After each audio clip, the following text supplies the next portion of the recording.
धन्यवाद। यानंतर जीवनाला हवी प्रकाशाची वाट, दिव्यामध्ये जळते ज्योतीची वाट, तर ही दिवा आहे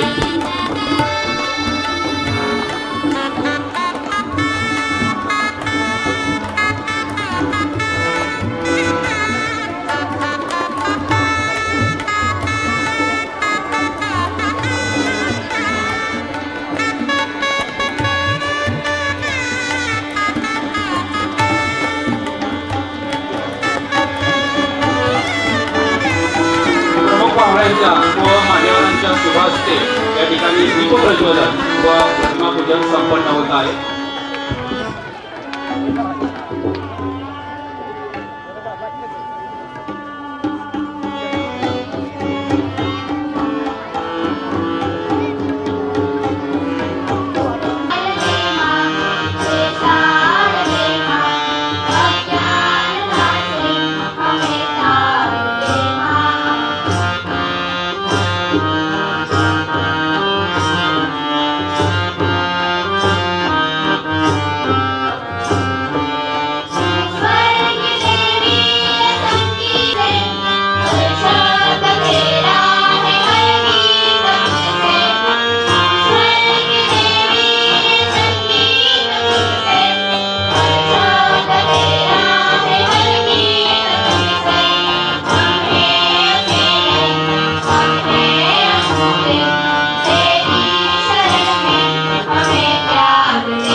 संचलित जागृती विद्या मंदिर व संजीवनी प्राथमिक विद्या मंदिर या दोन्ही विद्यालयांच्या वार्षिक पारितोषिक वितरण समारंभाच्या निमित्तानं आपण सर्वांचं हार्दिक स्वागत करतो। आज या ठिकाणी या दोन्ही विद्यालयांच्या वार्षिक पारितोषिक वितरण समारंभाच्या निमित्तानं उपस्थित या कार्यक्रमाचे प्रमुख पाहुणे सन्माननीय श्री इंद्रजित देशमुख साहेब, माजी मुख्य कार्यकारी अधिकारी, त्याचबरोबर या कार्यक्रमाचे अध्यक्ष आणि या संस्थेचे अध्यक्ष सन्माननीय शंकरराव खापे बापू, या कार्यक्रमाच्या निमित्तानं प्रमुख उपस्थित असणारे संस्थेचे उपाध्यक्ष माननीय उपप्राचार्य श्री मिलिंद गायकवाड सर, संस्थेचे सचिव माननीय श्री विनायक माळी सर, त्याचबरोबर संस्थेचे खजिनदार माननीय श्री कांतीलाल पाटील सर, त्याचबरोबर शिक्षण मंडळ बनवडी संस्थेचे सर्व मान्यवर संचालक, त्याचबरोबर बनवडी गावच्या सरपंच सौभाग्यवती उषाताई गरांडे मॅडम, त्याचबरोबर व्यासपीठावर या कार्यक्रमाच्या निमित्तानं विशेष उपस्थित असणारे जिल्हा मुख्याध्यापक संघाचे अध्यक्ष आणि आमचे मित्र सचिन नलवडे सर, बनवडी केंद्राचे केंद्र प्रमुख सन्माननीय सोनवले साहेब, त्याचबरोबर न्यू इंग्लिश स्कूलचे सदाशिवगडचे मुख्याध्यापक आदिकराव डुबल सर, त्याचबरोबर आमच्या बनवडी ग्रामपंचायतचे सदस्य सन्माननीय वैजनाथ थोरात, त्याचबरोबर व्यासपीठावर उपस्थित सन्माननीय कासम चाचा, भंडारे सर, आमचे शाळेचे हितचिंतक सन्माननीय प्राध्यापक भीमराव शिवदास सर, त्याचबरोबर दोन्ही विद्यालयाच्या शाळा व्यवस्थापन समितीचे सर्व सन्माननीय पदाधिकारी सदस्य, विद्यार्थ्यांचे सर्व सन्माननीय पालक, त्याचबरोबर दोन्ही विद्यालयाच्या शिक्षक शिक्षकेतर स्टाफ आणि दोन्ही विद्यालयाचे गुणी विद्यार्थी, जून 2000 मध्ये स्थापन झालेली साहेब ही शाळा आज शाळेचे हे 20वे वर्ष आहे, 20वा वार्षिक पारितोषिक वितरण समारंभ आहे। शाळेच्या वार्षिक पारितोषिक वितरण समारंभाच्या निमित्तानं आमचा प्रयत्न असतो की दरवर्षी विद्यार्थ्यांसमोर आदर्श व्यक्तिमत्व, मोठे मान्यवर पाहुणे असावे। आपण यावं या अगोदरसाठी सुद्धा आम्ही प्रयत्न केलेला होता, यापूर्वी सुद्धा, मात्र यापूर्वी आपण आपल्या कार्यात व्यस्त असल्यामुळं आणि शाळेचा दिवस, कामकाजाचा दिवस, त्यामुळे बऱ्याच वेळा ते शक्य नव्हतं झालं, मात्र आज तो सुवर्णयोग आलेला आहे। साहेब, जून 2000 मध्ये इयत्ता 8वीचा वर्ग 28 विद्यार्थ्यांवर सुरू झालेली ही शिक्षण संस्था, त्यावेळेस उद्घाटनाला तत्कालीन खासदार, माजी राज्यपाल आणि सध्याचे खासदार श्रीनिवास पाटील साहेब आणि तत्कालीन आमदार आणि सध्याचे नामदार, जिल्ह्याचे पालकमंत्री आणि राज्याचे सहकार व पणन मंत्री आमदार बाळासाहेब पाटील यांच्या आशीर्वादाने आणि यांच्या पाठबळावर या संस्थेची सुरुवात आणि उद्घाटन झालं आणि गेल्या 20 वर्षामध्ये हे विद्यालय प्रगतीपथावर असून बालवाडी ते 10वी अशा एकूण 12 वर्गांचा इथं विस्तार झालेला आहे आणि 28 विद्यार्थ्यांवर सुरू झालेलं हे युनिट आज 700 विद्यार्थ्यांपर्यंत हा पल्ला गेलेला आहे। विद्यालयाची संस्थेच्या मार्गदर्शनाखाली सर्वच क्षेत्रामध्ये यशस्वी वाटचाल आहे। विज्ञान प्रदर्शन असेल, खेळ असेल, यांमध्ये विद्यालय सातत्यानं राज्यस्तरापर्यंत सुद्धा जाऊन पोहोचलेलं आहे। 10वीचे निकाल सातत्यानं 100% असतात। त्याचबरोबरीनं स्कॉलरशिप, NNMS राष्ट्रीय शिष्यवृत्ती, नवोदय प्रवेश, एवढंच नव्हे तर सैनिक स्कूल प्रवेश या परीक्षांमध्ये सुद्धा विद्यार्थी शिष्यवृत्ती धारक आणि प्रवेश पात्र ठरलेले आहेत। या सगळ्या गोष्टींबरोबरच तालुक्यामध्ये एक नवीन असलं तरी उपक्रमशील आणि गुणवत्तापूर्ण विद्यालय म्हणून आम्ही चांगल्यापैकी यश मिळवलेलं आहे आणि हे करत असताना संस्थेने प्रत्येक गोष्टीमध्ये पाठबळ दिलेलं आहे। आमच्याकडे डिजिटल क्लासरूमची व्यवस्था आहे, त्या माध्यमातून नवीन तंत्रज्ञानाच्या माध्यमातून मुलांना शिकवण्याचा प्रयत्न केला जातोय। त्याचबरोबर इतरही वेगवेगळ्या स्पर्धा परीक्षांना, खासगी परीक्षांना सुद्धा विद्यार्थी आम्ही बसवत असतो। ॲबॅकस सारखा जो नवीन पॅटर्न आहे गणिताच्या अनुषंगानं, त्याच्यामध्ये नुकतेच आमचे विद्यार्थी राष्ट्रीय स्तरावर सुद्धा यश मिळवून आले। या अगोदर सुद्धा अनेक वेळा राष्ट्रीय स्तरावर, एवढंच नव्हे तर आमची विनया पवार नावाची विद्यार्थिनी आंतरराष्ट्रीय स्तरावर सुद्धा ॲबॅकसच्या माध्यमातून जाऊन आलेले आहे। वेगवेगळ्या स्पर्धा, वेगवेगळ्या उपक्रमांच्या माध्यमातून संस्थेच्या मार्गदर्शनाखाली हे विद्यालय यशस्वी घोडदौड करत आहे आणि याला निश्चितपणे आपल्यासारख्यांच्या सदिच्छा, मान्यवरांचे आशीर्वाद मिळणंही गरजेचं असतं।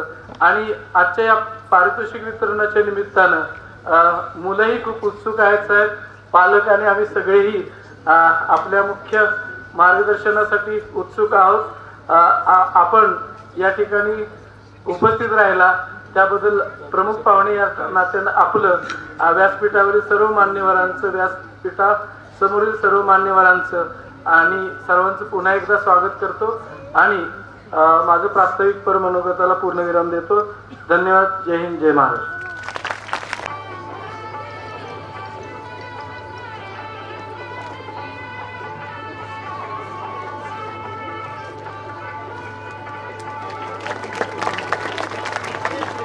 धन्यवाद।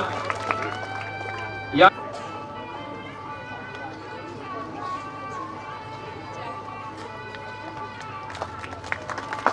यानंतर कार्यक्रमासाठी आवर्जून उपस्थित असलेले सचिन नलवडे, अध्यक्ष सातारा जिल्हा मुख्याध्यापक संघ, वाकोड सर यांना मी विनंती करतो की त्यांनी त्यांचं स्वागत करावं.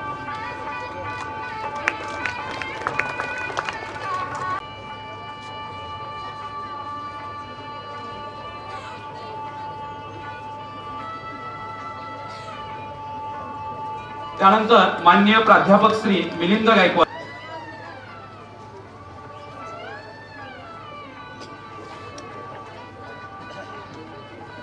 त्यानंतर माननीय श्री विनायक माळी, सचिव शिक्षण मंडळ बनवडी यांचेही स्वागत. विद्यार्थी श्री संजय पाटील यांचेही स्वागत आदरणीय मुख्याध्यापक वाकोडे सर यांनी करावं.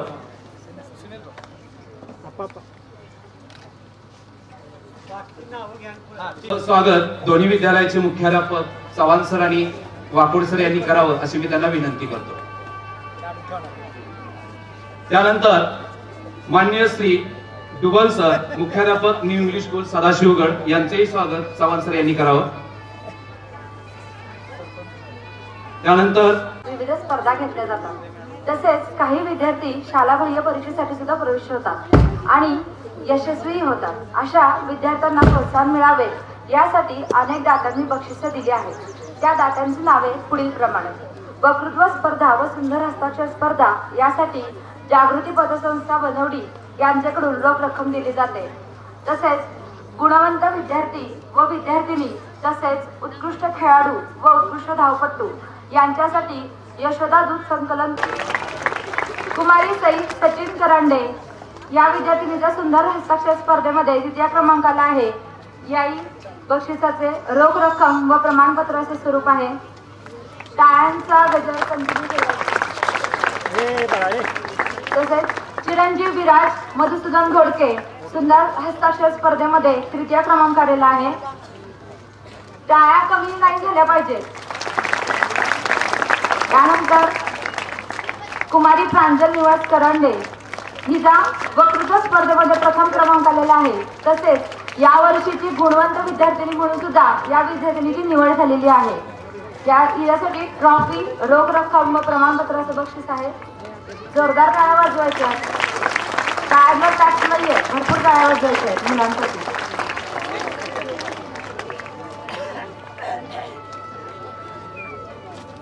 यानंतर राजनंदिनी विजयकुमार साळुंखे हिचा वक्तृत्व स्पर्धेमध्ये तृतीय क्रमांक आलेला आहे.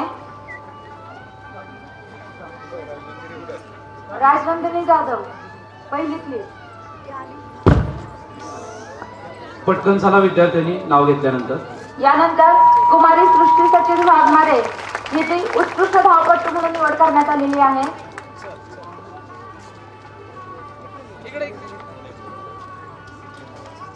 चिरंजीव आलोक विकास सुतार याचा उत्कृष्ट खेळाडू म्हणून याची निवड करण्यात आलेली आहे. तसेच प्रत्येक वर्षीप्रमाणे यावर्षीही गुणवंत विद्यार्थ्यांची निवड केली जाते. यावर्षी इयत्ता 1ली ते 4थी मधील गुणवंत विद्यार्थी म्हणून चिरंजीव तेजस विक्रांत वाघ याची निवड करण्यात आलेली आहे. आणि 12 जानेवारी रोजी चेन्नई येथे संपन्न झालेल्या राष्ट्रीय अबॅकस स्पर्धेमध्ये आमच्या विद्यालयातील 4 विद्यार्थी सहभागी झाले होते. या 4ही विद्यार्थ्यांनी उत्तुंग असं यश संपादन केले आहे. प्रथम संस्कार सचिन खापे यांनी प्रथम क्रमांक मिळवलेला आहे. नंतर हर्षा रवींद्र गिरीगोस्वामी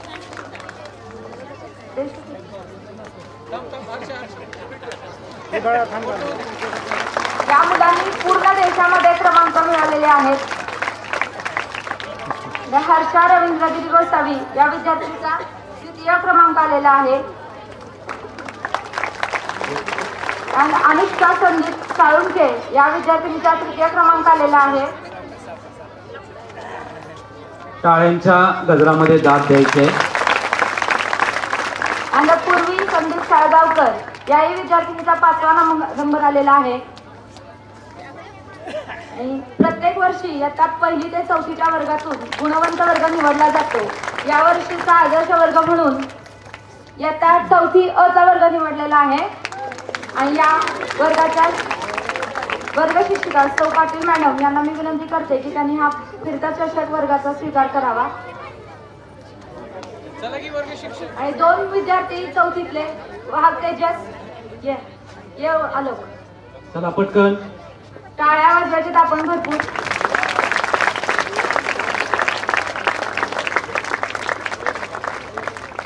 सर्व बक्षीस पात्र विद्यार्थ्यांचे खूप खूप अभिनंदन. तसेच बक्षीस प्रदान करणाऱ्या सर्व मान्यवरांचे हार्दिक आभार. हातून त्यांचा सत्कार, त्यांना प्रेरणा मिळेल. कुमारी जाधव श्रुती दशरथ, वक्तृत्व स्पर्धा लहान गट, निबंध स्पर्धा तृतीय, कविता गायन प्रथम. कुमारी पवार ज्ञानेश्वरी दीपक, वक्तृत्व स्पर्धा तृतीय. कुमारी साळुंखे राजनंदिनी गणेश, वक्तृत्व स्पर्धा तृतीय क्रमांक, केशरचना प्रथम क्रमांक. आणि आपल्या विद्यार्थी पारितोषिक घेत आहेत. मित्र हो, आपण खूप साऱ्या टाळ्या आत वाजवून घेऊया. कुमारी घाडगे प्रिया बंडोबा, वक्तृत्व स्पर्धा मोठा गट प्रथम क्रमांक, मोकाशी कृषी प्रतिष्ठान वक्तृत्व स्पर्धा सहभाग. कुमारी नलवडे प्राजक्ता धनंजय, वक्तृत्व स्पर्धा मोठा गट द्वितीय क्रमांक. कुमारी नलवडे श्रावणी राजेश, वक्तृत्व स्पर्धा तृतीय क्रमांक. चिरंजीव मुल्ला आयान आसिफ, निबंध स्पर्धा लहान गट प्रथम क्रमांक. चिरंजीव विधाते सोहम विजय, निबंध स्पर्धा द्वितीय क्रमांक. चिरंजीव सागरे अथर्व अमोल, निबंध स्पर्धा मोठा गट प्रथम क्रमांक. कुमारी लोहार गायत्री अर्जुन, मोठा गट निबंध द्वितीय क्रमांक. गायत्री.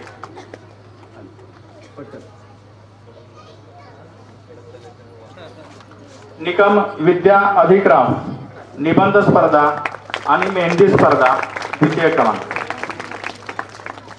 कुमारी गोरड सोनाली सतीश, सुंदर हस्ताक्षर स्पर्धा प्रथम क्रमांक. कुमारी पवार वैष्णवी सुनील, सुंदर हस्ताक्षर द्वितीय क्रमांक. कुमारी माळी ईश्वरी संदीप, सुंदर हस्ताक्षर स्पर्धा तृतीय क्रमांक. चिरंजीव जाधव अथर्व विनायक, सुंदर हस्ताक्षर स्पर्धा मोठा गट प्रथम क्रमांक. कुमारी मांगलेकर आयशा इकबाल, सुंदर हस्ताक्षर स्पर्धा द्वितीय क्रमांक. कुमारी गायकवाड स्नेहा सतीश, सुंदर हस्ताक्षर स्पर्धा तृतीय क्रमांक, मेहंदी प्रथम क्रमांक. मोकाशी कृषी प्रतिष्ठान निबंध स्पर्धा सहभाग.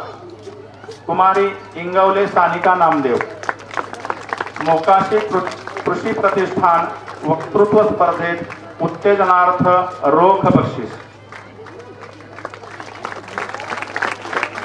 आमच्या विद्यालयाचा सर नीरज सबनीस नावाचा विद्यार्थी आहे. तो अतिशय उत्कृष्ट चित्रकार आहे आणि आता तो चित्रकार म्हणून प्रख्यात आहे. त्यांना आमच्या विद्यालयाला उत्कृष्ट कलागौरव पुरस्कार जाहीर केलेला आहे. या विद्यालयातला जो कोणी चित्रकार असेल त्याला उत्कृष्ट कलागौरव पुरस्कार द्या.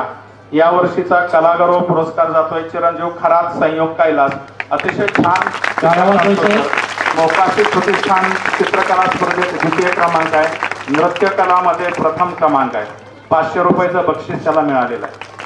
चिरंजीव Jadhav Mayuresh Ramdas, global knowledge expo विज्ञान प्रदर्शन स्पर्धा तृतीय क्रमांक. पोटॅटो गन सर यानं तयार केलेली होती.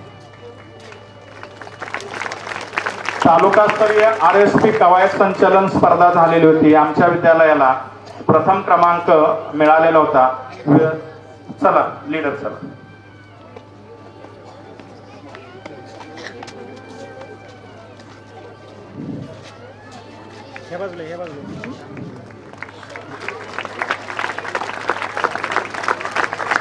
या वर्षीचा लहान गटातला उत्कृष्ट खेळाडू आहे गुरव सोहम सोमनाथ.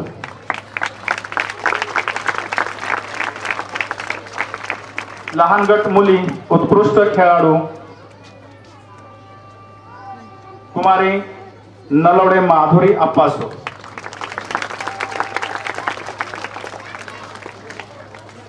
उत्कृष्ट खेळाडू मोठा गट चिरंजीव बाबर घनश्याम जैसे. अरे 10वी तरी काय वाटतं. उत्कृष्ट खेळाडू मोठा गट मुली कुमारी Bhandare Sayali Vinod.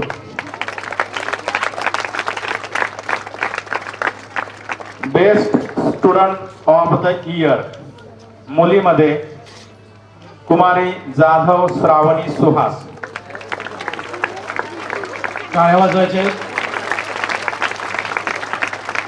Best student of the year मुले चिरंजीव शिवणे अथर्व देवदास.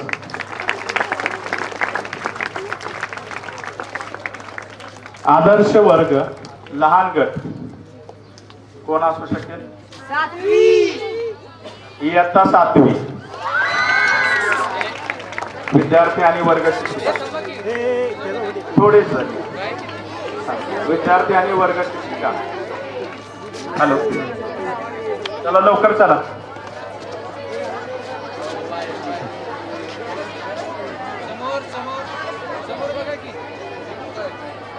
हायस्कूलच्या मुली बसल्या असतील तर उठा. हायस्कूलच्या मुली बसल्या असल्यास तिथं तर उठा. पालकांना बसायला जागा द्या. मोठा गट आदर्श वर्ग दिनकरराव जाधव यांच्यातर्फे ट्रॉफी दिली जाते. फिरता चषक. कितवी स्पर्धा उत्कृष्ट खेळाडू यासाठी श्री शंकरराव खापे अध्यक्ष शिक्षण मंडळ बनवणी सन्माननीय कांतीलाल पाटील खजिनदार शिक्षण मंडळ बनवणी माननीय श्री अरुण माळी मार्गदर्शक आणि उत्कृष्ट खेळाडू कबड्डी सन्माननीय निकम आबा यांनी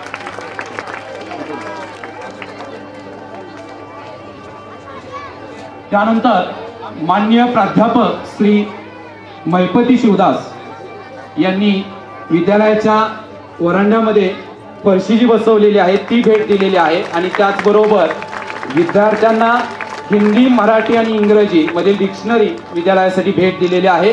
त्यांचाही सत्कार या ठिकाणी संपन्न होतोय. प्रमुख पाहुण्यांच्या शुभ हस्ते त्यांचा सत्कार या ठिकाणी संपन्न होत आहे. त्यानंतर विद्यालयाचा माजी विद्यार्थी माननीय श्री अमित अधिकराव गायकवाड याने कैलासवासी विद्यालयाचे मार्गदर्शक माननीय हनुमंतराव जाधव यांचे स्मरणार्थ विद्यालयास 11,500 रुपये दिल्याबद्दल प्रमुख पाहुण्यांच्या शुभ हस्ते त्याचा सत्कार या ठिकाणी संपन्न होत आहे. ओके.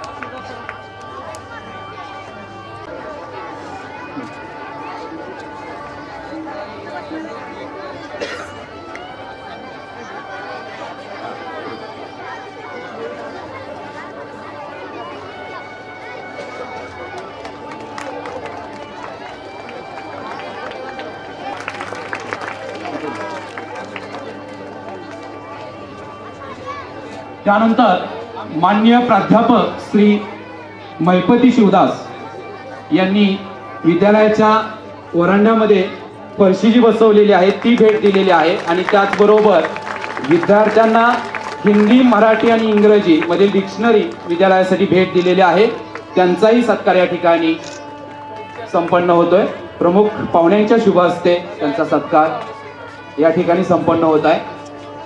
त्यानंतर विद्यालयाचा माजी विद्यार्थी माननीय श्री अमित अधिकराव गायकवाड याने कैलासवासी विद्यालयाचे मार्गदर्शक माननीय हनुमंतराव जाधव यांचे स्मरणार्थ विद्यालयास 11,500 रुपये दिल्याबद्दल प्रमुख पाहुण्यांच्या शुभ हस्ते त्याचा सत्कार या ठिकाणी संपन्न होत आहे. ओके. पाहुणे म्हणून प्रचारकारे आमचे श्रद्धास्थान आदरणीय देशमुख साहेब संस्थापक शिवम प्रतिष्ठान त्याचबरोबर माझे सहाय्यक आयुक्त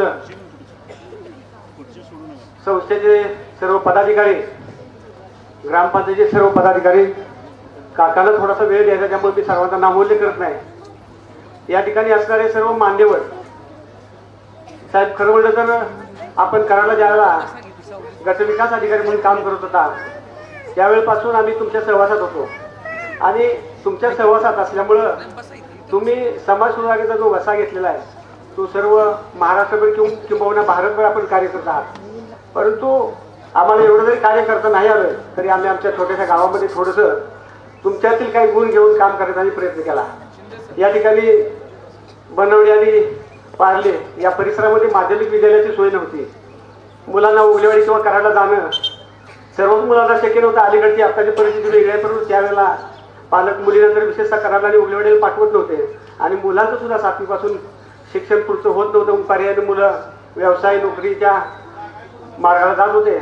परंतु शिक्षणापासून वंचित राहू नये म्हणून शिक्षणावर प्रेम करणाऱ्या मी या गावातील सर्व प्रमुख मंडळी यांना बरोबर घेऊन या ठिकाणी 2000 साली या विद्यालयाची स्थापना केली. 2000 साली ज्यावेळेला या विद्यालयाची स्थापना केली तेव्हा फक्त 28 विद्यार्थी होते. आता 700 ते 800 विद्यार्थी या ठिकाणी शिक्षण घेत आहेत. आमचा फक्त प्रमुख उद्देश हाच आहे की या परिसरातील मुलं या परिसरामध्ये चांगले कॉलेजेस आहेत, परंतु आपल्या गावातील आपल्या परिसरातील मुलं या कॉलेजला किंवा महाविद्यालयाला शिक्षण घेत नव्हती आणि उच्च पदावर आपल्यासारख्या उच्च पदावर मुलं कुठं नोकरीला वगैरे कुठं दिसत नव्हते. त्यामुळं आम्हाला ही खंत कायम आमच्या मनामध्ये राहत होती आणि पर्यायाने आम्ही या विद्यालयाची उभारणी केली. विद्यालयाला 20 वर्ष झाली. बऱ्याचशा अडचणी आहेत, त्या अडचणीवर मात करत गावातील अन्य मदतीच्या सहकार्याने आमच्या सर्व शिक्षण मंडळातील सर्व सहकारी लोकांच्या माध्यमातून हे विद्यालय चांगल्या पद्धतीने चालू केलेलं आहे. आम्हाला विशेष आनंद या गोष्टीचा वाटतो की या विद्यालयातील जे शिक्षण घेऊन मुलं गेली बाहेर ते चांगल्या उच्च पदावर गेले, चांगल्या व्यवसायामध्ये आहेत. आणि बनवडीमध्ये जे तुम्ही असताना थोडंसं तुमच्या कानावर एक वेगळं येत होतं की बनवडीमध्ये थोडं वेगळ्या पद्धतीचं वातावरण होतं की लोकांना या गावामध्ये थोडीशी भीती दहशत वाटत होते. आणि ह्या विद्यालयाच्या माध्यमातून खरं म्हणलं तर मुलं शिकली आणि त्यांनी इथला जो वाईट उद्योग होता तो बंद केला आणि गाव एक चांगल्या प्रगतीपथावर जात आहे.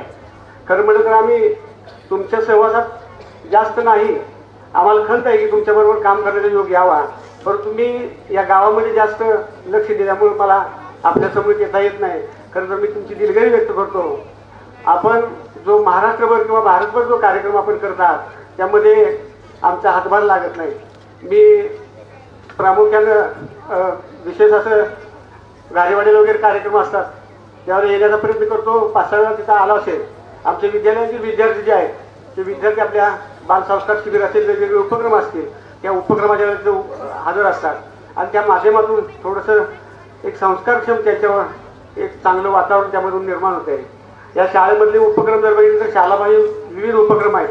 मुलं राज्य लेवलवर देश लेवलवर वेगवेगळ्या ठिकाणी वेगवेगळ्या उपक्रमामधून चमकत आहेत आणि या विद्यालयातील जे विद्यार्थी त्यांचे पालक सुद्धा विशेषतः या मुलांसाठी लक्ष देतात आणि मुलं चांगली घडावी यासाठी प्रयत्न करतात.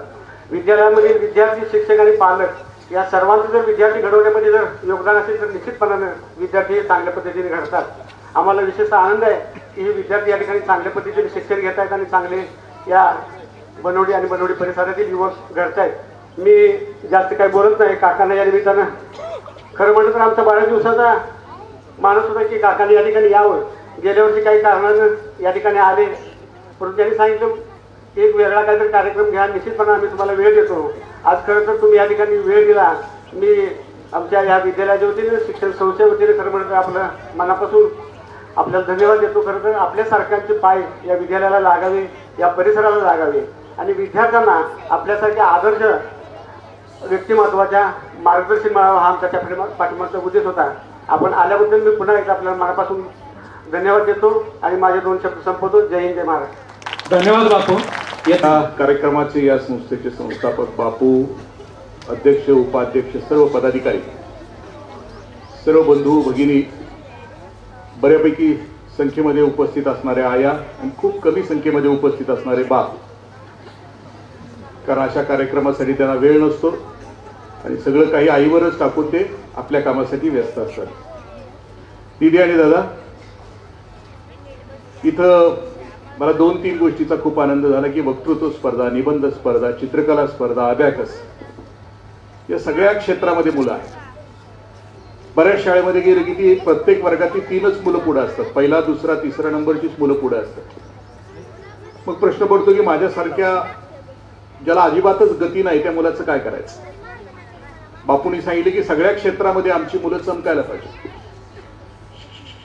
इकडे इकडे इकडे लक्ष द्या. कॅमेरा तिकडे फिरवताय का?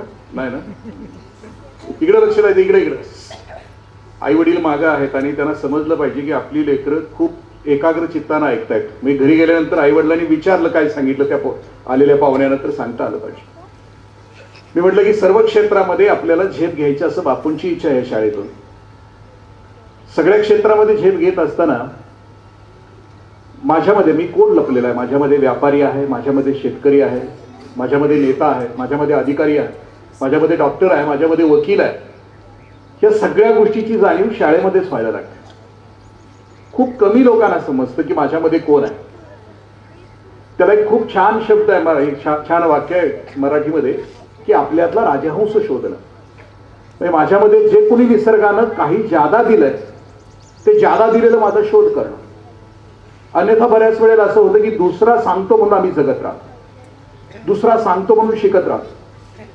मी माझ्या गावातलं मी असं बघितलंय की माझ्या गावात 30-31 वर्षाची मुलं आहेत, शिकलेत, MSc PhD सेट नेट झालेली आहे, पण 11 वाजेपर्यंत सकाळी स्टँडवर असतात आणि पुन्हा घरी जातात. भुईला भार आहे. मग याचा अर्थ की समजलंच नाही की माझ्यामध्ये कोण आहे. मला फक्त जगायचं आहे, एकाच बाजूने जगायचं आहे, त्यांना माहिती आहे.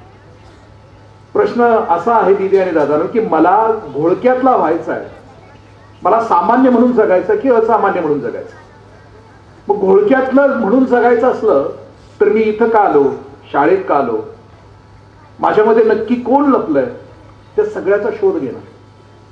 मग हा शोध कधी लागतो की मगाशी ती वक्तृत्व स्पर्धेत असलेली दीदी, इथं असलेला निबंध स्पर्धेमध्ये आलेला मुलगा, म्हणजे त्याला लिहायला येतो. मला जर लिहायला सांगितलं तर लिहिता येत नाही अजिबात. म्हणजे समजा आळस या विषयावर जर लिहायला सांगितलं तर मला नाही लिहिता येत. मग मी माझा निबंध कसा लिहित, 2 पारक पाना अशी कोरी सोडी आणि शेवटी एकच वाक्य लिहून टाकेन की यालाच म्हणतात आळस. म्हणजे आळस हा लिहायचा झाला तर निबंध माझ्याकडून असा लिहिला जाईल. पण तुमच्यासारखे हुशार ज्याने निबंध स्पर्धेमध्ये आळस या विषयावर खूप लिहिता येण्यासारखा, म्हणजे माझ्यामध्ये जो लपला आहे त्याचा शोध घे.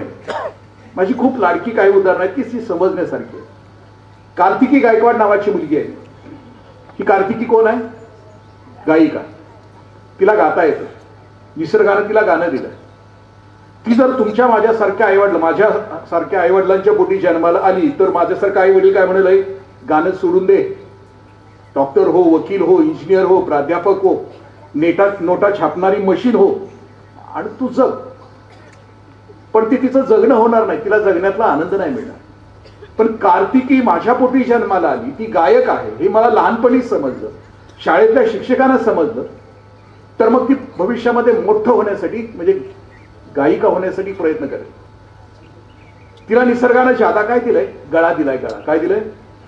आता इंद्रजित देशमुखने जर गाण्याचा प्रयत्न केला तर जमेल का? तुम्ही इथं बसाल का? नाही बसणार. कारण आता जो तुमच्याशी बोलतो त्याला दिलंय देवानं नरड दिलंय आणि नरड गाऊ शकणार नाही ना. दीदी आणि दादांनो, तुम्ही प्रत्येक जण वेगळे आहे. कुणी जाईचं फुल आहे, कुणी जुईचं फुल आहे, कुणी मोगऱ्याचं फुल आहे, कुणी गुलाबाचं फुल आहे. तुम्हाला निसर्गानं खूप वेगळं केलंय. पण आमचे आई बाप, आमचे चुलते, आमचे शिकवणारे आम्हाला मोठं करू पाहणारे गुलाबाचंच फुल करायला टाकले. आम्हाला नोट छापणारं मशीन. तुमच्यामध्ये असलेला जाई, जुई, मोगरा, गुलाब तो त्यांना नको आहे. कारण आमच्या सुखाच्या कल्पना आमच्या आईबापांच्या काय आहे की चांगलं चुंगलं खायला मिळालं पाहिजे. ईट, ड्रिंक, बी हॅपी, हे दिल मांगे मोर, ब्रँडेड शूज, ब्रँडेड कपडे. म्हणजे सुखाच्या कल्पना आमच्या आई वडिलांच्या काय आहेत की चांगलं घर असलं पाहिजे, खायला प्यायला असलं पाहिजे आणि हे म्हणजे सुखाचं ठिकाण. खरेदी करायला भरपूर पैसा असला पाहिजे. पण ते तसं नसतंय बाळा. मी आता खूप म्हणजे या टप्प्यात आल्यानंतर लक्षात येते की स्व ज्याला लवकर सापडतो ना तो खूप आनंदी होतो. आणि मी स्वमध्ये नाही जगलो. मला जो मिळाला निसर्गानं माझ्यामध्ये जे सामर्थ्य दिलंय त्या सामर्थ्यानिशी नाही जगलो तर मी दुःखी होतो. आणि मी जो नाही तो होण्याचा प्रयत्न केला. मी गुलाबाचं फुल नाहीये, मी झेंडूचं फुल आहे. आणि समजा माझ्या आई वडिलांनी शिक्षकांनी मला गुलाबाचंच फुल करायचं ठरवलं, सारखं सेट नेट कर अभ्यास, तर माझं वाटोळ होतं. उदाहरणार्थ गाणं नावाचा प्रकार आहे, तर मला येत नाही, पण मी गायक होण्याचा एकदा प्रयत्न केला. मी शिरोळा गट विकास अधिकारी होतो तिथे आणि तिथं महिन्याच्या पहिल्या गुरुवारी अजित कडकडे यायचे आणि गायचे, खूप छान गायचे. त्यांचा एक अभंग खूप जगप्रसिद्ध आहे, निघालो घेऊनच दत्तांची पालखी. त्या पंचगंगेच्या घाटावर अजित कडकडे गायचे, त्यावेळेला हजारो लोक त्या गाण्याचा खूप मनमुराद आनंद घ्यायचे. पंचगंगेच्या पाण्यावर तरंग यायचे. हे ऐकल्यानंतर एक दिवशी मला पण वाटलं की मला गाणं यायला पाहिजे. मग मी घरी आल्यानंतर शेजारीच एक संगीत शिक्षक होते, रिटायर्ड प्राथमिक शिक्षक, त्यांना मी 2000 रुपये दिले आणि सांगितले की रोज संध्याकाळी 6 ते 7 मला शिकवायला यायचं, गाणं शिकवायला यायचं. गुरुजी रोज संध्याकाळी 6 ते 7 गाणं शिकवायला यायचे आणि एकच गाणं मला महिनाभर शिकवत होते. एकच गाणं महिनाभर शिकवत होते. जैस्या परी आहे तैस्या स्थिती राहे कौतुक पाहे संचित आहे, एकनाथ महाराजांचा अभंग. आणि एक महिनाभर शिकवतो. महिन्यानंतर गुरुजी आले आणि गुरुजीने माझे 2000 माझे टेबलवर ठेवले आणि म्हटले साहेब नमस्कार. मी म्हटलं का? ते म्हणजे माझा गळा बदलायच्यात मला सोडा. म्हणजे मला जमणार नाही, मला झेपणार नाही. म्हणजे जो मी नाही तो होण्याचा जर मी प्रयत्न केला तर ते माझ्या आयुष्याचं वाटोळ असतं. मी कित्येक ठिकाणी बघितलंय 10वी आणि 12वीचं म्हणजे घरामध्ये जर प्रवेश केला तर भयानक वातावरण असतं. म्हणजे सकाळी उठतानाही लेकरं उठत नाहीत, कारण सकाळी 6 पासून यांचं सुरू होतं. जर घरामध्ये आणखीन कुणी शिकलेलं असेल तर त्या घरामध्ये सारख्या त्या विद्येच्या तारा वाजत असतात, त्या तिच्या विनेच्या ताऱ्या वाजत असतात. सकाळी फिजिक्स, रात्री केमिस्ट्री, झोपेपर्यंत वैताग असतो. 10वी आणि 12वीचा जाणं म्हणजे जणू संकट आहे आमच्या देशामध्ये. 10वी आणि 12वी मध्ये मुलगा किंवा मुलगी असली तर त्या घरातलं वातावरण इतकं भयानक असतं की घरात प्रवेश केल्या केल्या कळतं की आत्ताच कोणाचा तरी 10वा किंवा 12वा झालाय का, असं भयानक वातावरण असतं. यांच्या घरात कुणी जायचं नाही, यांच्या घरात कुणी यायचं नाही, असं विचित्र वातावरण असतं. मी स्वतः 12वीला नापास झालो. पण मला आठवतं की माझ्या वडिलांनी जर त्यावेळेला मला सावरलं नसतं, इतर आई वडिलांच्या सारखं जर ठोकरलं असतं मला, तू तसलाच आहेस, तर कदाचित तिथं तसलं नसतं. कारण आमच्या सगळ्यांच्या मनावर इतकं ठसवून दिलंय की 10वी आणि 12वी म्हणजे अंतिम, आणि 10वी 12वी नसलं की पुन्हा ग्रॅज्युएशन नंतर MPSC UPSC म्हणजे अंतिम. म्हणजे त्यानंतर पोरग यशस्वीच होत नाही आयुष्यामध्ये असं ठरलं. इथं आल्यानंतर माझा तो हेतू आहे की पहिल्यांदा माझ्यातलं कोण आहे, माझा स्व कोण आहे तर कळलं. ते खूप उशिरा कळतं माणसाला. एक काळ असा होता दिदी आणि दादानो की त्यावेळेला माणूस स्वतःचा चेहरा मरेपर्यंत बघू शकत नव्हता. आरशाचा शोधच लागला नव्हता. मी माझं थोबाड मरेपर्यंत बघू शकत नव्हतो, कारण आरसाच नव्हता, असाच जगायचो. किती भयानक काळ असेल जे आरशासमोर असतात अर्धा तास, नाही का, किती वाईट असेल नाही त्यांच्यासाठी तो काळ असताना. म्हणजे अशा कार्यक्रमाला निघालं तर साडी शोधायलाच अर्धा तास लागतो, असतात 150 शाळा, आणि मग ही घालू का ती घालू. मागच्या वेळेला ही घातलेली होती, लक्षात राहिली असलं तर कसं होईल. अर्धा तास समोर बसणाऱ्यांच्यासाठी, आरशासमोर असणाऱ्यांच्यासाठी किती भयानक. अशा त्या कालावधीमध्ये फिरत असताना एका माणसाला रानात फिरत असताना एक गुळगुळीत दगड सापडला आणि त्या दगडावरची माती बाजूला केल्यावर त्याला त्याचा चेहरा त्या गुळगुळीत दगडात दिसला आणि त्याचा चेहरा त्याच्या वडिलांच्या सारखा होता. त्याला लय आनंद झाला. ते म्हटलं मुझे बाबा मिल गए, माझे वडील मला मिळाले. ते घरी आलं. घरी होतो दगड होता ना, दगड वरच्या मजल्यावर ठेवला. ते आंघोळ करायचं आणि वर बघत जायचं. रोज आंघोळ केलं की वडिलांच्या दर्शनाला जायचं, ते दगडात बघायचं. दगडात त्याला त्याचा चेहरा दिसायचा. चेहरा बघितला की त्याला खूप आनंद व्हायचा, वडील भेटल्याचा आनंद व्हायचा. आणि खाली येताना तो हसत यायचा. त्याच्या बायकोच्या लक्षात आलं अलीकडे की अलीकडे ह्या हसताय. असा समज आहे लोकांचा की लग्न झाल्यानंतर माणूस हसत नाही. माझ्या डाव्या उजव्या बाजूला बघू शकता तुम्ही. म्हणजे लग्न झालेला माणूस हसत नाही, एकदम गंभीर चेहरा, जणू अख्ख्या जगाचं दुःख ह्याच्याच टकुऱ्यावर आहे असा तो सगळं. आणि तिच्या लक्षात आलं की अलीकडं हे हसतंय आणि हसूकच काय शकतं. बऱ्याच जणांना कॉन्फिडन्स असतो की मी असताना हसूकच काय शकतो. तिने विचारलंच क्यों हस रहा है. ते बोले कुछ नाही, अब्बाजान मिलते, बाबा मिलते. ते बोले कुठं आहे. ती वर गेलं भीत. ती दगड आणला खाली, अब्बाजान बाबा मिळते. ती म्हणजे लावा इधर दगड. ती म्हणते तिने दगड घेतला. तिने तिचा चेहरा बघितला. तिचा नंबर तिला माहितच नव्हतं ना तिचा चेहरा. ती म्हणजे दुसरी औरत कहां से लाई. ते म्हणजे बाबा. दोघांचं भांडण न्यायाधीशाकडे गेलं. न्यायाधीशाने विचारलं काय. ते म्हणजे कुछ नाही बाबा आहे. नाही दुसरी औरत आहे. ते न्यायाधीश म्हणलं आणि इकडे दगड. न्यायाधीशानं तो दगड घेतला. ते न्यायाधीशाचा चेहरा त्याच्या आजोबासारखा होता. ते म्हणजे येतो मेरे नानी जान. कहाणी संपली दिदी आणि दादा. दगड सांगतो आम्हाला तुम्ही कोण होणार. आमच्या घरातले दगड. की ज्यांना काही माहित नाही भविष्य म्हणजे काय, आनंद म्हणजे काय, सुख म्हणजे काय, ते सांगतात आम्हाला तू हो IT इंजिनियर हो, बायको IT इंजिनियर कर, 18 तास काम कर, शनिवार रविवारी जा मॉलमध्ये खरेदी कर नको असणारी, पाऊस पडायला लागला की जा लोणावळ्याला धबधब्याखाली भीज, शेल्फ्या काढ आणि टाक. हे म्हणजे जगण्याचं साधन ठरलं. तसं नसतंय दिदी. मला माझ्यातला स्व समजणं आणि स्वच्या दिशेनं झेप केलं. सुधाचंद्रन नावाची मुलगी आहे, तिला नृत्य येतं, तिच्या पायात नृत्य होतं आणि नाचता येत होतं तिला. नाचण्यामध्ये आम्ही नाचतो ते DJ वर नाचतो, आम्ही सैराटवर नाचतो. लगीन ठरलं या टकुर फिरलं या त्याच्यावर आम्ही नाचतो. आमच्या नाचण्याची गाणीच वेगळी आहे. पण नाचण्यामध्ये नृत्यामध्ये एक लय असतं, एक संगीत असतं. आणि तिला समजलं की माझ्यामध्ये नृत्य आहे, निसर्गानं माझ्या कणाकणामध्ये मी नृत्य घातलंय हे तिला लक्षात आलं. ती कर्नाटकची राहणारी होती, ती मुंबईला गेली. मुंबईला कॉलेज शिकता शिकता तिची तपस्या सुरू झाली, तिची आराधना सुरू झाली, नृत्याचे क्लासेस सुरू झाले. दिवाळीच्या सुट्टीमध्ये ती NH4 हायवेनं तिच्या गावी जात होती. ती बेळगावच्या पुढे जात असताना बेळगावच्या पुढे काही किलोमीटर अंतरावर तिच्या गाडीचा अपघात झाला. तिला सरकारी दवाखान्यामध्ये नेण्यात आलं. तिथली जी सिरिंज होती, सुई होती, ती निर्जंतुक केलेली नव्हती. तिचं इन्फेक्शन झालं आणि तिचा पाय मांडीतून तोडावा लागला. तिच्या आशा आकांक्षांचे पंख तुटले, तिच्या स्वप्नांचा चक्काचूर झाला. ती पडून राहिली कॉटवर. आता तिला नाचता येत नव्हतं आणि समाजात फिरता येत नव्हतं. घरामध्ये झोपली असताना टीव्ही समोर एकदा तिनं बघितलं की जयपूरचे डॉक्टर सेठी लाकडाचा पाय लावतायत. तिच्या मनामध्ये आशा पल्लवित झाल्या. ती जयपूरला आईबाबांच्या बरोबर पोहोचली. डॉक्टर सेठी तिला लाकडाचा पाय बनवायचा म्हणून तिच्या पायाचं माप घेत होते.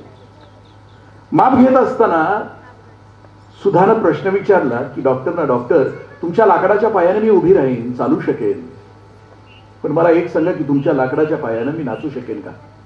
प्रचंड जिद्द होती तिच्या मनावर. डॉक्टरांच्या समोर प्रश्न पडला की हिला खरं सांगू की खोटं सांगू, कारण खरं सांगावं तर आतापर्यंत असा पायच तयार करण्यात आला नव्हता. खोटं सांगावं तर हिच्या स्वप्नांचा चक्काचूर होईल. डॉक्टर सेठीने तिथंच थांबवलं.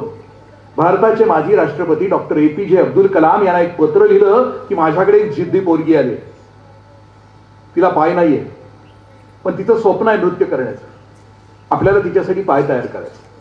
अनेक जण कामाला लागले आणि तिच्यासाठी एक पाय तयार करण्यात आला.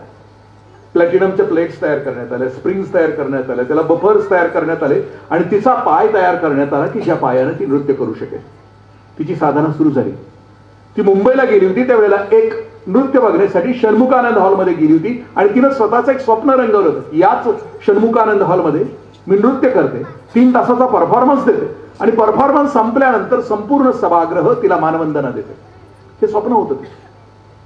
तिची तपश्चर्या पुन्हा सुरू झाली एका निर्जीव पायाबरोबर. तिची साधना सुरू झाली. स्वप्न पाहिलं, स्वप्नामध्ये अडथळा आला, अडथळ्यावर मात करून पुन्हा स्वप्न साकारण्यासाठी तिची तपश्चर्या सुरू झाली आणि 18 फेब्रुवारी 1988 तिचं स्वप्न साकार. तिने षण्मुखानंद हॉल बुक केला, सगळ्या रसिक प्रेक्षकांना बोलवलं. सगळा हॉल पूर्ण खचाखच भरलेला होता आणि तिचा 3 तासाचा परफॉर्मन्स सुरू झाला. ती परफॉर्मन्स देत होती. 3 तास ती अत्यंत उत्कृष्ट रीतीने नाचली आणि नाचल्यानंतर सगळे प्रेक्षक उठून उभे राहिले, तिला मानवंदना दिली. तिला खूप आनंद झाला. ती रंगमंचाच्या मध्ये आली, उभी राहिली आणि आपला निर्जीव पाय एका हातामध्ये तिनं घेतला आणि एका पायावर उभी राहून तिनं सगळ्यांची मानवंदना स्वीकारली. तिचं स्वप्न होतं नृत्य करणं, कारण निसर्गानं तिला दिलं होतं ते नृत्य दिलं होतं. मला माझ्या स्वतःतला स्व सापडणं, मी कोण आहे सापडणं, हे खूप कमी जणांना समजतं की माझ्यात कोण आहे. मी कल्पना चावला, आपल्याला माहिती आहे की तिला खूप लवकर समजलं होतं की तिला आकाशात भरारी घ्यायची आहे. बापू म्हणतायत ना, स्वप्न या शाळेतून मुलगा किंवा मुलगी भविष्यामध्ये झेप घ्यावी, भरारी घ्यावी. ही कोणती झेप आणि कोणती भरारी कोण घेऊ शकतं की 5 वर्षाची असताना कल्पना चावला तिच्या गच्चीवर तिच्या भावंडाच्या सोबत झोपायची उन्हाळ्याच्या दिवसामध्ये. आकाशातनं एखादं यान विमान निघालं की बघायची ती आणि तिनं स्वप्न ठरवून टाकलं की मला वैमानिक व्हायचं, आकाशात भरारी घ्यायची. तिचं स्वप्न पक्क झालं. ती तिच्या खोलीमध्ये सुद्धा जी चित्र लावायची ती विमानाची लावायची, रॉकेटची लावायची. मी कित्येक महाविद्यालयामध्ये जातो भाषण करायला, पोरं सिग्नेचर घ्यायला आली की मी त्याला विचारतो की तुझं पाकिट काय, तुझ्या पाकिटात कोण आहे मला बघू दे. मग आमच्या मित्रांच्या पाकिटात कधी ऐश्वर्या राय असते, कधी कंगना राणावत असते. मग हा काहून भविष्यामध्ये होणार आहे हे सांगण्याची आवश्यकता नाही. पण कल्पनाला कळालं होतं की मला आकाशामध्ये झेप घ्यायचे तर माझं स्वप्न माझ्यासोबत असलं.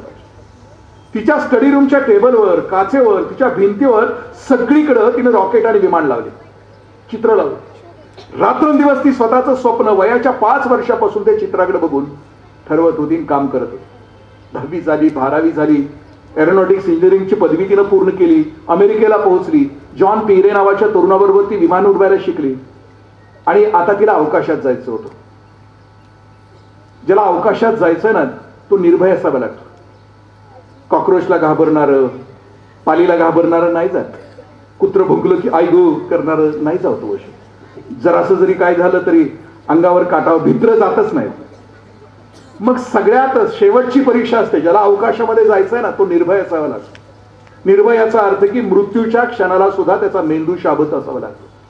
मग मृत्यूच्या वेळेला घाम, मलमूत्र विसर्जन असलं नाही जाऊ शकत.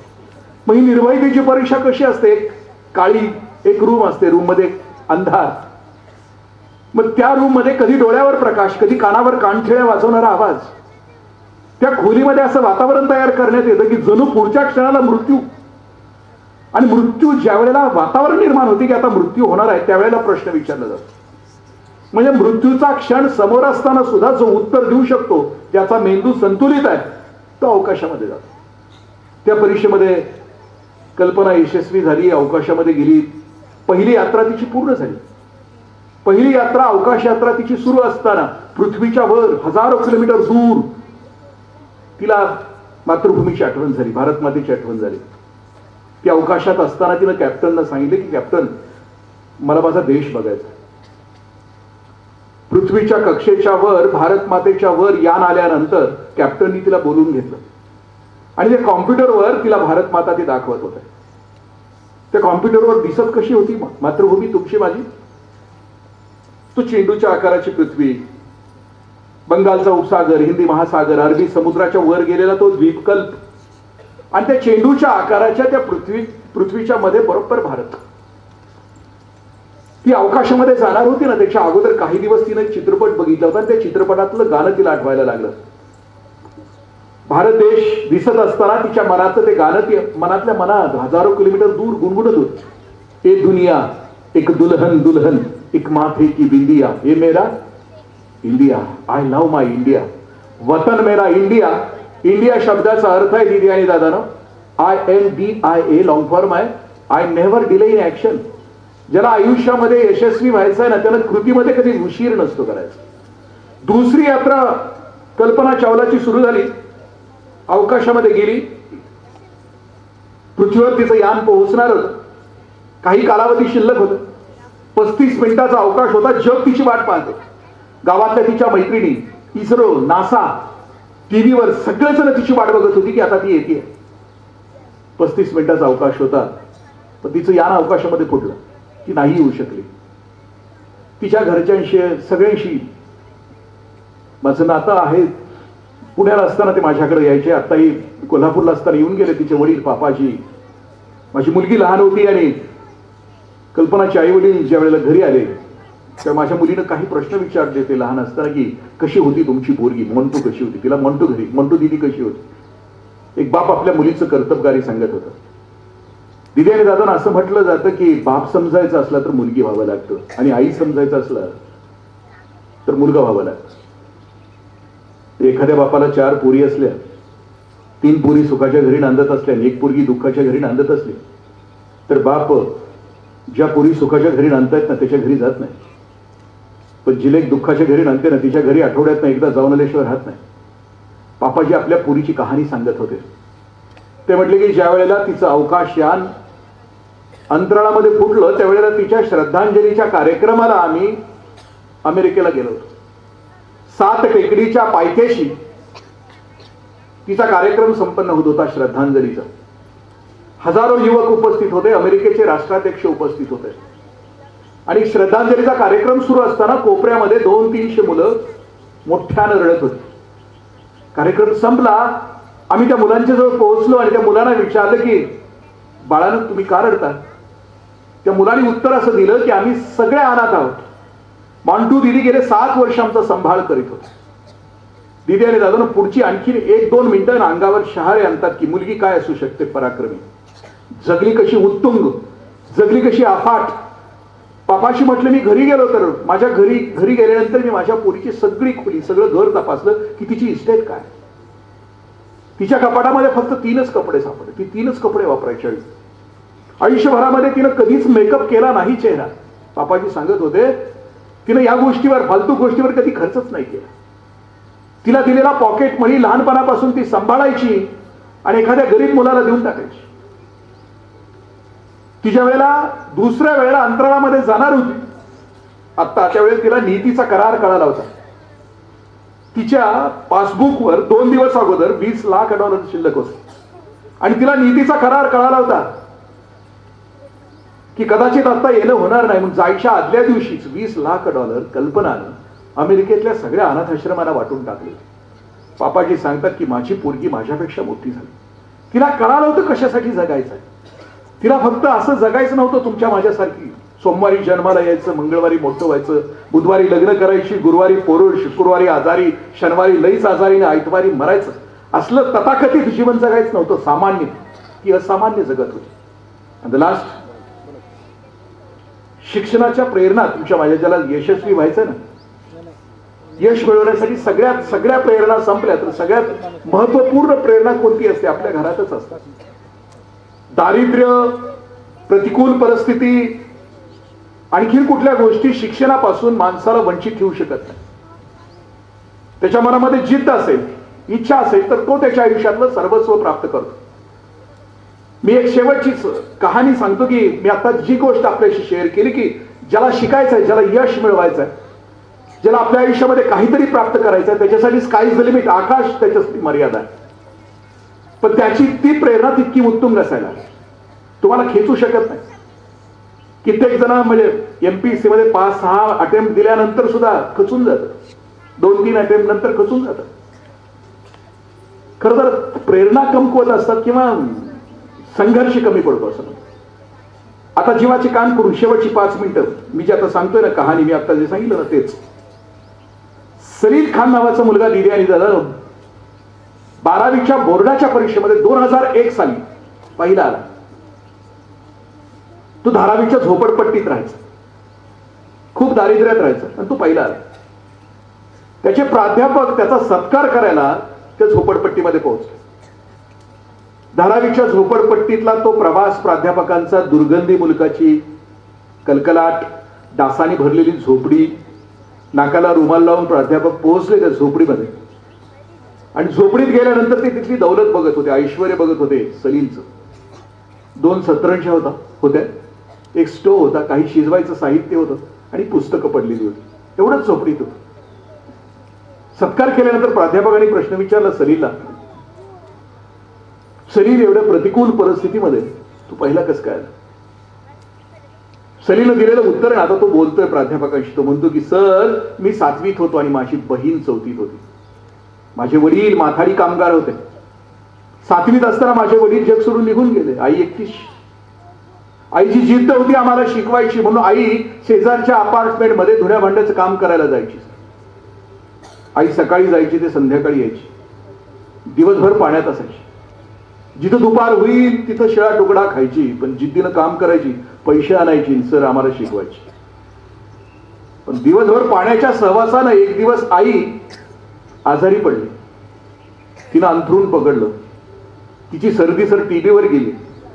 घरात उपासमार सुरू झाली. आमची शाळा थांबली, आमचं जगणं थांबलं. आम्ही दोघांनी विचार केला, बहीण भावंडांनी विचार केला की धारावीच्या झोपडपट्टीच्या चौकामध्ये एक चहाचा गाडा टाकावा. सर आम्ही दोघांनी मिळून धारावीच्या झोपडपट्टीच्या चौकात चहाचा गाडा टाकला. मी 5-6 तास काम करायचो, माझी बहीण 3-4 तास काम करायची. सर पैसे कमवू लागलो, आईचा आजारपण सांभाळू लागलो. शाळा सुरू झाली आमची. आईचा औषधोपचार सुरू होता, पण औषधाचा उपयोगच नाही झाला. टीबीनं आईला खाऊन टाकलं. तिच्या अंगावरचं मांस संपलं, फक्त हाडाचा पिंजरा शिल्लक राहिला. आणि आता मात्र आईच्या शेवटच्या श्वासांची घरघर सुरू झाली आणि आईला सर आता मरायचं होतं, पण खूपच क्षीण झाली होती, कापसासारखी झाली ती हलकी. सर तिला मरायचं होतं, पण मरताना शेवटी काहीतरी सांगायचं होतं. ती सांगायचा प्रयत्न करत होती, पण तिचा आवाज काही कानापर्यंत येत नव्हता सर. म्हणून मी खाली बसलो, तिचं डोकं मांडीवर घेतलं, मी माझा कान तिच्या तोंडाजवळ नेला आणि सर माझी आई जीवाच्या आकांतानं ओरडून सांगितलं की सलील शिक आणि बहिणीला शिकव. सर मरताना एवढंच म्हणाली आई, आणि आई जग सोडून निघून गेली. पण सर आई निघून गेली ना त्यावेळेला आईचे डोळे उघडे होते, सताड उघडे, माझा पाठलाग करतायत. सर आमचं काम सुरू झालं, आम्ही शिकू लागलो, आमचं कामही सुरू होतं. 10वी नंतर सर 11वीत आलं. 11वी नंतर 17 वर्षाचं वय, 16-17 वर्षाचं वय. कारण याच वयात सगळं घडत असतं. 16व्या वर्षी ज्ञानेश्वरी लिहिली जाते, 16व्या वर्षी रोहिडेश्वरावर शपथ होते आणि 16व्या वर्षी वाटोळ सुद्धा होतं. तो म्हटला की सर कॉलेजमध्ये आलो, जवानी, मस्ती, स्वप्नांचं वय.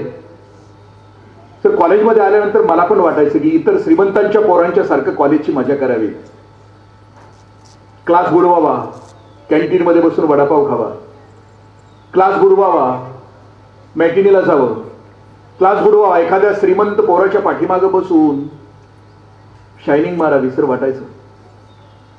पण सर ज्या ज्या वेळेला मला वाटायचं ना की क्लास बुडवावा, कॅन्टीनमध्ये बसून वडापाव खावा, मॅटिनीला जावं, क्लास बुडवा, श्रीमंत पोराच्या पाठीमागं बसून शायनिंग मारावी, सर ज्या ज्या वेळेला मला वाटायचं ना त्या त्या वेळेला माझ्या आईचे डोळे माझा पाठलाग करायचे आणि मला सांगायचे की सलील शिक, बहिणीला शिकव.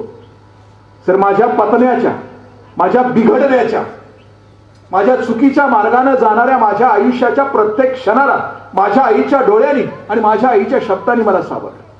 आणि म्हणून मी इथपर्यंत पोहोचलो. दिदी आणि दादानो बघा ना, कधीतरी घरी आई झोपली असताना आईच्या पायावरचं पांघरून काढा ना, तिच्या पायाला पडलेल्या भेगा.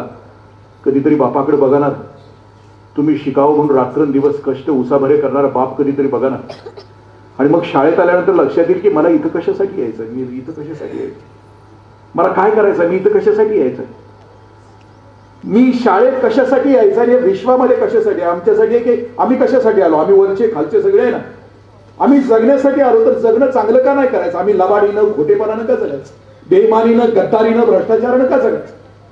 आमच्या सगळ्यांच्या समोर हा प्रश्न असतो, लास्ट प्रश्न असतो की इथं कशासाठी आलो. तुम्ही शाळेत आला ना, तुम्ही शाळेत कशासाठी आलो, आम्ही सगळेजण कशासाठी आलो.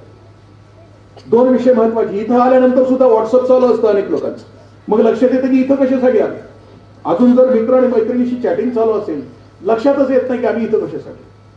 प्रत्येक ठिकाणी भान असलं की मी कशासाठी आलो.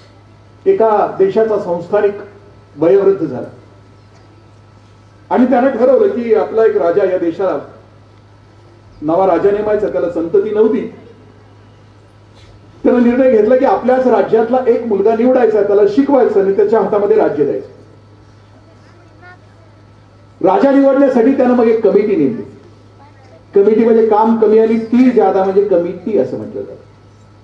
जशी तुमची शाळेची आहे ना समिती, त्या कमिटीमध्ये जर अहंकार वाढला, मी शाना का तू शाना तू, मग शाळेचं वाटोळ व्हायला वेळ लागत नाही. कमिटी नेमली, एक सल्लागार समिती नेमली. सल्ला देऊन जी गार पाडते तिला सल्लागार समिती असं म्हणायचं. अशी एक सल्लागार समिती नेमली त्या राजानं आणि त्या सल्लागार समितीला सांगितलं की आपल्या राज्यातला 8-9 वर्षातला राजा होण्याचा लायकीचा कोण आहे त्याची निवड करा. दवंडी पिटली राज्यामध्ये आणि त्या दवंडीमध्ये सांगण्यात आलं की आपल्या राज्यातला राजा निवडायचा आहे. 8-9 वर्षाचा जो मुलगा आहे राजा होण्याच्या लायकीचा आहे, त्या सगळ्यांनी इंटरव्ह्यूला या, मुलाखतीला या. मुलाखती 40 दिवस सुरू होत्या आणि ती मुलाखत सुरू असताना असंच बसलेलं असायचं, पॅनल वर बसलेलं असायचं, अध्यक्ष मध्ये त्या हॉलमधून यायचं, वर झुमरं, खाली कार्पेट आणि समोरून ते बाळ यायचं आणि कमिटी 3च प्रश्न विचारायची त्या बाळाला. पहिला प्रश्न होता तुझं नाव काय, दुसरा प्रश्न होता तुझं गाव कुठलं आणि तिसरा प्रश्न होता की इथं कशासाठी आला. 3 प्रश्न कमिटी विचारायची. कुठला प्रश्न होता, पहिला प्रश्न कुठला, दुसरा प्रश्न, तिसरा इथं कशासाठी. 3च प्रश्न विचारायचे. मग ते पोरग उत्तर द्यायचं. पोरग आई बाप त्यावेळेलाही तसेच होते की मुलाचं सुख म्हणजे खा प्या आणि मजा करा. इथं कशासाठी आला की ते पोरगं उत्तर द्यायचं, मग मी राजा होईल, मग लाल दिव्याची गाडी, मग रेस्ट हाऊस वापरायला मिळेल, येतील मागे मोर, ते उत्तर द्यायचं. मग थंडा मतलब कोका कोला मला प्यायला मिळेल. मग राजा होणं म्हणजे भोग घेणं, आय्याशी करणं, हे त्यावेळेला पण होतं. एकही पोरगं नीट उत्तर देत नव्हतं की तू कशासाठी आला. 39 दिवस संपले होते, शेवटचा दिवस शिल्लक होता आणि त्या राज्यातल्या डोंगरातल्या कोपऱ्यातल्या एका झोपडीमधल्या चुलत्यानं सांगितलं की तू का नाही जात. पुतण्याला विचारलं की तू का नाही जात. हल्ली चुलता वाटच बघतो की पुतण्याचं वाटोळं कधी होतं, पण त्यावेळेचे चुलते तसे नव्हते. ते म्हटले की तू का नाही जात. तो मुलगा असं म्हटला की काका मला कपडे नाही येत नीट आणि मी कसं काय जाऊ. आज ही दिदी आणि दादानो आपण माणसाचं मोठेपण ठरवतो त्याच्या अंगावरची कपडी किती महाग आहे, त्याच्या डोळ्याला गॉगल कुठला आहे, कमरेला मोबाईल कुठला आहे, त्याची गाडी कुठली आहे, उतरल्यानंतर चाटुगिरी करणारी लाचारांची फौज त्याच्या भोवती किती आहे, त्याच्यावर माणसाचं मोठेपण ठरवतात. आज त्यावेळेलाही तसंच होत. काका म्हटलं ही जी कमिटी आहे ना कपड्यावरून नाहीये परीक्षा करत, तू जा. त्या लेकरानं रात्री कपडे धुतली, जिथं फाटली होती तिथं शिवली, स्वतः शिवली. सकाळी तो इंटरव्ह्यू साठी आला. त्या इंटरव्ह्यूच्या आत सोडणारा जो शिपाई होता तो आताच्याच काळावधीतला होता. ती चिकनं पोरगं दिसलं, चांगली कपडे घातलेली पोरगं दिसलं की त्याला नमस्कार करायचं. त्याला विचारलं कुणीतरी अरे का रे त्या पोराला नमस्कार करतो. ते म्हणायचं काय सांगावं, ह्यातलाच कुणीतरी राजा होणार आहे, आतापासून चाटुगिरी केलेली बरी परमनंट होण्याची. आपला मुलगा यायचा, जो आला होता हिरो, रात्री कपडे धुवून आला होता, बेल वाजायची, यायचा मुलगा जायचा. हे त्याला कपडे चांगली नसल्यामुळे शिपाई त्याला आत पाठवतच नव्हतं. आज जाणाऱ्या प्रत्येक मुलाला ते प्रश्न विचारला जात होता, तुझं नाव काय, तुझं गाव कुठलं, इथं कशासाठी आलं. 3च प्रश्न विचारले जायचे. 39 मुलांचे इंटरव्ह्यू संपले. काम कमी आणि टी जादा. चहा पिऊन पिऊन कमिटी थकली. शेवटचा एकच मुलगा राहिला होता. कमिटीने विचारलं शिपाईला की कोणी शिल्लक आहे का बाय. शिपाईने सांगितलं की एक आहे पण मला नाही वाटत तो राजा होईल. मग शिपाई म्हणते तिथनं सांगते बरं का, एक आहे पण मला नाही वाटत राजा होईल. आता ह्याला जर कळत असतं तर त्याला कमिटीत घेतलं नसतं. पण मध्ये आपल्या राज्यात सुद्धा महिनाभर चाललं होतं की कोण होणार, मुख्यमंत्री कोण होणार. घरात बायको न का विचारणार, पण मुख्यमंत्री कोण होणार. आमच्या नेत्याला खातं कुठनं मिळणार. कट्ट्यावर नुसती चर्चाला ऊत आला होता गावागावामध्ये, म्हणजे त्या कार्यकर्त्यांचं. तसं ती शिपाई म्हणते ते हाय एक पण मला नाही वाटत ते राजा होईल. कमिटी म्हटली दे त्याला पाठवून इंटरव्ह्यू घेऊन टाकू, स्टे येण्यापेक्षा इंटरव्ह्यू घेतलेलं बरं, कारण स्टे येण्याचे प्रकार खूप आहेत. त्याला पाठवून दिला. आता तो एंट्री करत होता, दिदी आणि दादा तो येत होता ना, त्याच्या पावलात दम होता, आत्मविश्वास होता, बबलिंग कॉन्फिडन्स होता, त्याची चाल मस्त होती. तो आतून यायचा ना, कमिटी बघतच राहिली. आत येताना प्रचंड आत्मविश्वास. म्हणजे जंगलातून एखादा सिंह चालावा ना तसा तो चालत होता. जंगलातून एखादं काळवीट चालावं ना पाठीमागं हरणींचा तांडा घेऊन तसा तो चालायचा. त्याच्या पावलामध्ये दम होता. सुभाष बाबूंच्या आझाद हिंद सेनेतल्या गाण्यावर जसं चालावं ना तसा तो चालायचा. कदम कदम बढ़ाए जा, खुशी के गीत गाए जा, जिंदगी है कौम की, कौम पे लुटाए जा. तो यायचा दमदार पावलं टाकत ते लेकरू पुढे आलं. पहिले 2 प्रश्न कमिटीने विचारलेच नाही. कमिटी विसरून गेली, चहा पिऊन थकली होती. कमिटीनं डायरेक्ट 3रा प्रश्न विचारला. 3रा प्रश्न कोणता होता. 3रा प्रश्न कोणता होता. इथं कशासाठी. त्या बाळानं हाताची घडी घातली. ज्यानं प्रश्न विचारला होता त्याच्या नजरेला नजर दिली आणि उत्तर देऊन टाकलं की राजा होण्यासाठी. राजा होण्यासाठी हे उत्तर आतापर्यंत कोणीच सांगितलं नव्हतं. कमिटीला खूप आनंद झाला. कमिटी खाली आली, त्या बाळाला खांद्यावर घेतलं आणि त्याला सांगितलं तूच आमचा राजा. आणि तो राजा झाला, खूप मोठा राजा झाला. महाराजा सयाजीराव गायकवाड, जगप्रसिद्ध, ज्यांनी रय शिक्षण संस्थेला, ज्यांनी डॉक्टर बाबासाहेब आंबेडकरांना मदत केली. त्यांना माहित होतं की मला कोण व्हायचं. इथं आम्हाला मरेपर्यंत कळत नाही की तुला कोण व्हायचं. एखाद्या 80-90 वर्षाच्या वयोवृद्धाला विचारलं की तुला कोण व्हायचं होतं आणि तू काय झाला, समजतच नाही. ते समजणं इथं येण्यासाठी, इथं येण्याच्या सगळ्या गोष्टी करणं अपेक्षित आहे. उपस्थित असलेल्या पालकांच्यासाठी 4 गोष्टी मी शेअर करतो की घरामध्ये लेकरू वाढवत असताना 4 गोष्टी महत्वाच्या आहेत. आईबाबांना म्हणजे घरामध्ये आमची नजर कशी आहे, घरामध्ये आम्ही शब्द कोणते वापरतो, आम्ही लेकराला स्पर्श करतो का, या 3-4 गोष्टी आमचं लेकरू वाढत असताना आई बाबा म्हणून जबाबदारी आहे. घरात आल्यानंतर आमची नजर प्रेमाची आहे का? दुसरी गोष्ट, घरामध्ये आम्ही एकमेकाशी कसं बोलतो, मोठ्यांचा आदर आणि लहानांची कदर राखतो का? आम्ही जेवायला बसल्यानंतर वयोवृद्ध वडिलांना विचारतो का मधली पिढी की बाबा ब्लड प्रेशर तपासून 3 महिने झाले, उद्या आपल्याला जायचं आहे, बाळ बघत असताना आम्ही कधी विचारतो? आईचे पाय लेकरांच्या समोर आधी कधी दाबतो? कारण लेकरू वाढत असताना तुमचं ऐकून वाढत नाही, तुम्ही कसे जगता हे बघून वाढत असत. आम्ही शब्द कोणते वापरत असतो? जी पुरुषाची जात आहे त्यांच्यासाठी विनंती राहील की घरातल्या माणसांचे, सगळ्या माणसांची कदर होणं, विशेष करून घर मालकिनीची कदर होणं. ज्या दिवशी दिवसभर कष्ट होतात बायकोकडून, त्या दिवशी संध्याकाळी 4 शब्द खर्च करावे, थकलीस का म्हणून. लेकरांच्या समोर जर आपण विचारला प्रश्न आपल्या बायकोला, थकलीस का म्हणून, पोरांच्या लक्षात येतं की बाप कष्टाची कदर करतोय. स्वतःला प्रश्न विचारून बघा, आजपर्यंतच्या संसारात लेकरं एवढी मोठी झाली तरी ज्या दिवशी घरात पाहुणे आले, खूप स्वयंपाक झाला, आपण कदर केली का?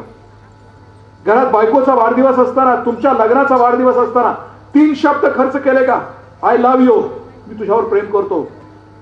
करून बघा. दुसऱ्या दिवशी सगळ्या भाज्या करणार त्या तुमच्या ताटात नाही आल्या, पुन्हा भाषण नाही, जास्त लागत नाही, कारण शब्दामध्ये प्रचंड ताकद. नुसतं थकलीस का म्हणा, प्रचंड ताकद आहे. मी माझ्या कोल्हापूरच्या मैत्रीला, कोल्हापूरचा आमचा मैत्र म्हणलं काय करा, मी म्हणलं थकलीस का म्हण की. त्याला दीक्षा दिली. ते म्हणलं आज संध्याकाळी आली बायको की म्हणायचंच थकलीस, तयारीच करून सगळं पाठांतर करून थकलीस का दिवसभर.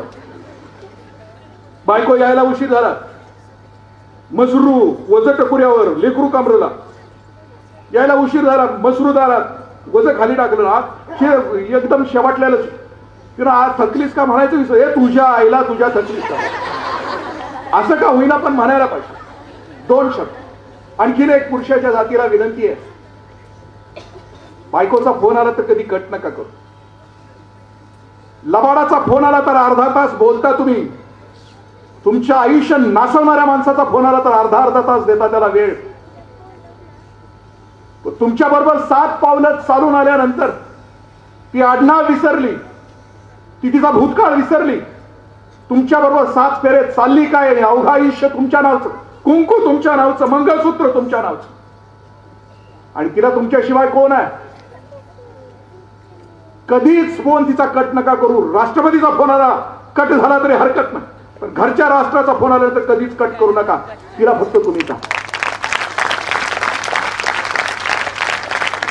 कारण घरातल्या सगळ्या गोष्टी. आणि द लास्ट स्पर्श, आमचे स्पर्श कोणते आहेत? आमच्या लेकरांना वाढवतात. ऋषीने असं लिहून ठेवलंय की जोपर्यंत आई बाबा जिवंत आहेत, जोपर्यंत लेकरं जिवंत आहेत, तोपर्यंत शेवटच्या श्वासापर्यंत आईन आणि बाबांना आपल्या लेकराला मरेपर्यंत दिवसातून एकदा तरी मिठी मारावी, स्पर्श करा, एकदा तरी मिठी द्या. स्पर्शामध्ये प्रचंड. ऋषी तर असं म्हणतात की बाळाला घ्या आपल्या मिठीमध्ये, त्याच्या केसाचा वास घ्या, अवग्रहण करा, शतायुषी होईल. मी गेल्या वर्षी लातूरला गेलो होतो, सलग 3 दिवस व्याख्यान होती. डॉक्टर लहानेंच्या घरी मी उतरलो, विठ्ठल लहाने.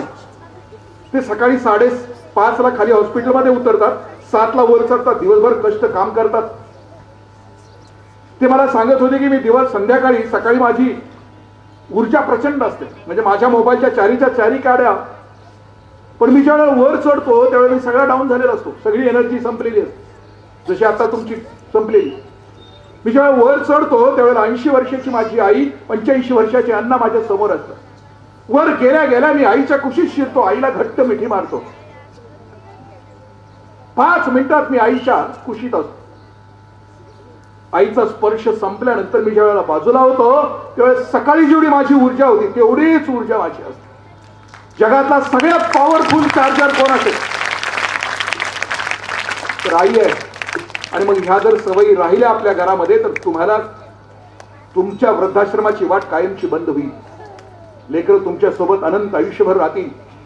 आमच्या घरातलं वातावरण, घराला घरपण आम्ही किती देतो त्या सगळ्या गोष्टीवर अवलंबून असतं. आणि पिढी जर घडायची असेल तर रागानं कधीच घडत नाही. जितका प्रेम, जितका विश्वास आणि जितकं तुमचं जगणं ताकदीचं तितकी पुढची पिढी जगणे ताकदीची होत राहते. आम्ही जर चंगीभंगी जगलो तर पुढची पिढी आमची चंगीभंगी होणार, पण आम्ही विचाराच्या गुणवत्तेने जगलो तर आमची पुढची पिढी विचाराच्या गुणवत्तेची होईल.